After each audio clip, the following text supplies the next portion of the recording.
Hello everyone, সকাল সকাল আরও একটা নতুন ভিডিওতে জানাই তোমাদের সবাইকে অনেক অনেক স্বাগত। আগে আমাদের বাড়িতে গাছের গুড় খাওয়া হতো, দোকান থেকে গুড় কিনে খাওয়া হতো না, কিন্তু এখন দোকানের গুড় খাওয়া হয় বাধ্যতামূলক। তো কালকে বাজারে গেছিলাম বাবানের সব খাতা বই কিনতে, তো সেখান থেকে এই গুড়টা কিনে নিয়ে এসেছি আমি। আর আমাদের গাছ কাটা হয়েছে, এই ভিডিওটাও কিন্তু এর সাথেই যাবে, তোমরা দেখতে থাকো।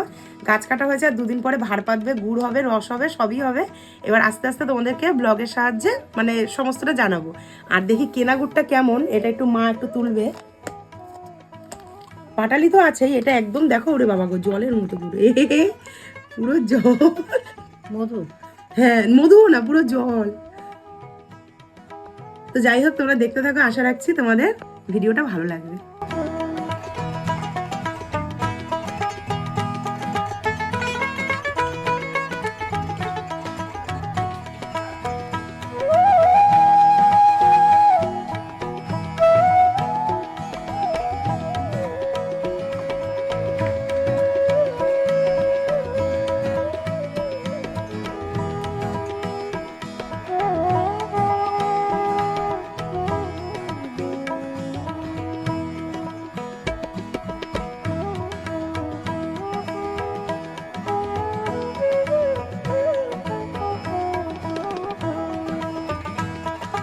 সকালবেলার ব্রেকফাস্ট দেখো, মায়ের কাছে থাকলে এরকম গরম গরম ব্রেকফাস্ট পাওয়া যায়। একদম নরম গরম গরম রুটি, নতুন আলুর তরকারি টমেটো দিয়ে, আর এখানে রয়েছে টলটলে খেজুরের গুড়। শীতকালের একদম মোক্ষম ব্রেকফাস্ট। কারা কারা পছন্দ করো জানিও তো কমেন্টে।